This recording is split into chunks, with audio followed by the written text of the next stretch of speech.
Hello नमस्कार श्री स्वामी समर्थ। स्वागत आहे तुमचं माझ्या चॅनलवरती।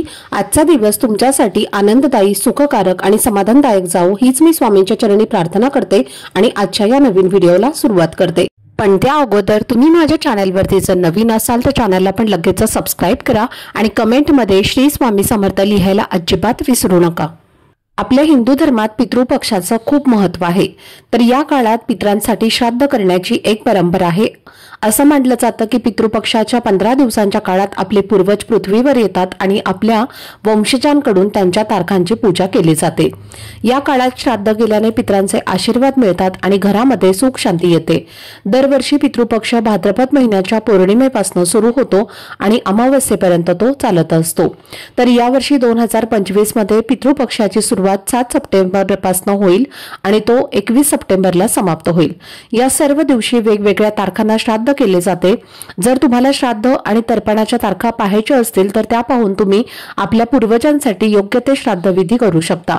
म्हणजेच या काळात केलेली भक्ती आणि श्राद्ध यामुळे व्यक्तीला चांगले कर्म आणि समृद्धी प्राप्त होण्याचे मार्ग मोकळे होतात। तसेच हे कार्य वंशाच्या वाढीसाठी सुद्धा मदत करतं।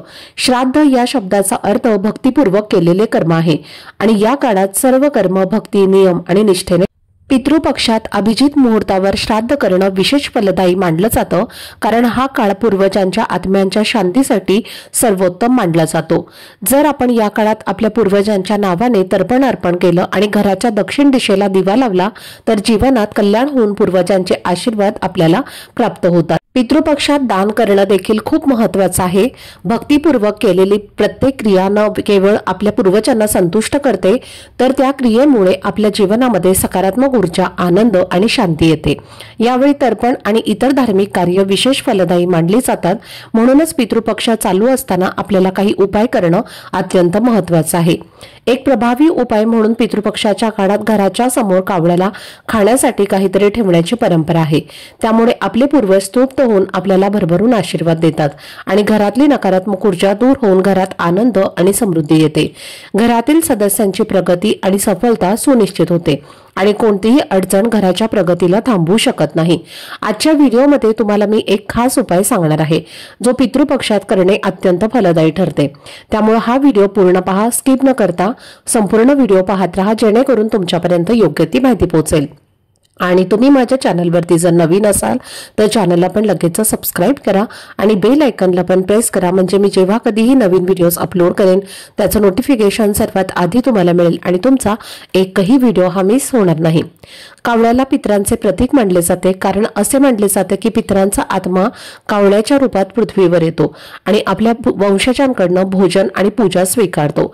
कावळा लांब प्रवास करू शकतो म्हणून त्याचा आत्मा एकाच वेळी एका ठिकाणाहून दुसऱ्या ठिकाणी जाऊ शकतो।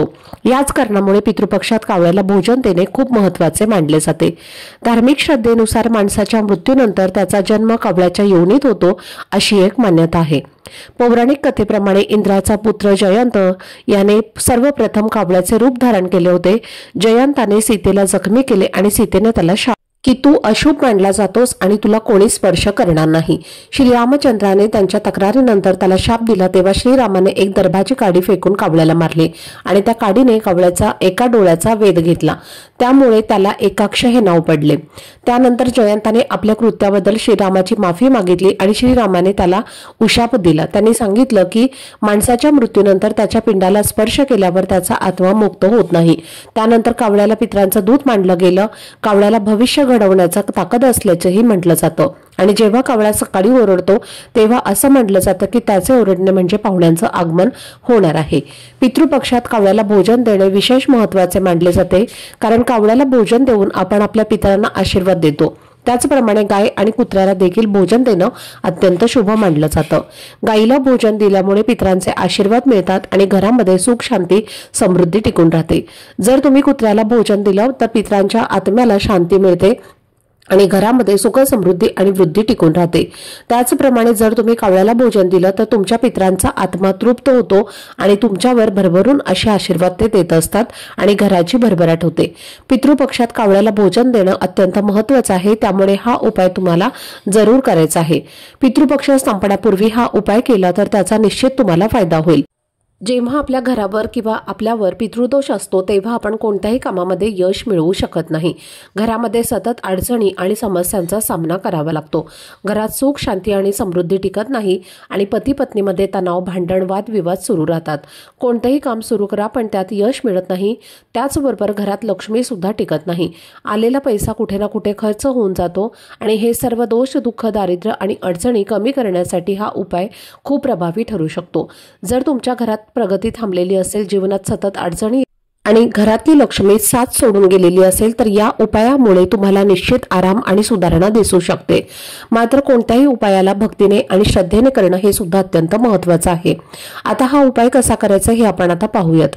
पितृपक्षाच्या 15 दिवसांमध्ये तुम्ही कधीही हा उपाय करू शकता। तुम्हाला वाटलं तर संपूर्ण पितृपक्षात 15 दिवस सुद्धा तुम्ही हा उपाय करू शकता आणि दररोज देखील तुम्ही हा उपाय करू शकता।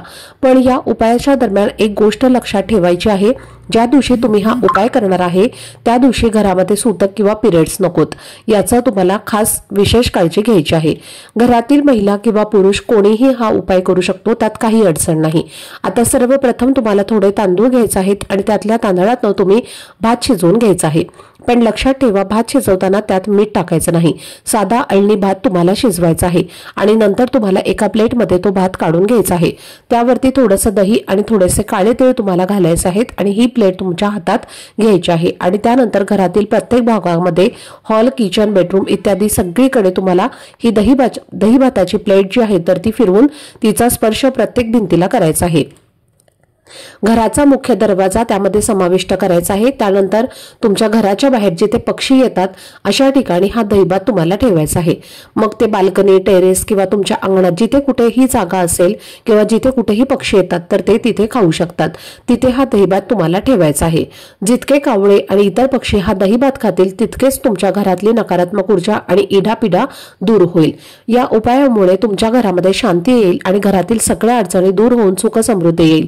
नंतर जो उरलेला भात आहे तर तो तुम्ही घराच्या बाहेर कुठेही ठेवला असेल, जसे की बाल्कनी किंवा झाडाखाली, तर दुसऱ्या दिवशी त्याला निर्माल्यामध्ये टाकून द्यायचा आहे। झाडाखाली ठेवलेला भात हा पक्षी नक्कीच खाऊन जातील आणि टेरेसवर किंवा इतर ठिकाणी जर तुम्ही हा भात ठेवलेला असेल तर दुसऱ्या दिवशी तुम्ही सहज निर्माल्यामध्ये टाकू शकता। तर हा उपाय सकाळी 7:30 वाजल्यापासून ते 12:30 वाजेपर्यंत 1 तासाच्या कालावधीत करायचा आहे। तुम्ही भात सकाळी तयार करून ठेवू शकता, पण कावळ्याला तो भात तुम्ही 1 तासाच्या या कालावधीमध्ये बाहेर ठेवायचा आहे, कारण हा काळ आपल्या पितरांचा असतो। भात ठेवताना तुमच्या पितरांचं स्मरण तुम्हाला आवर्जून करायचं आहे।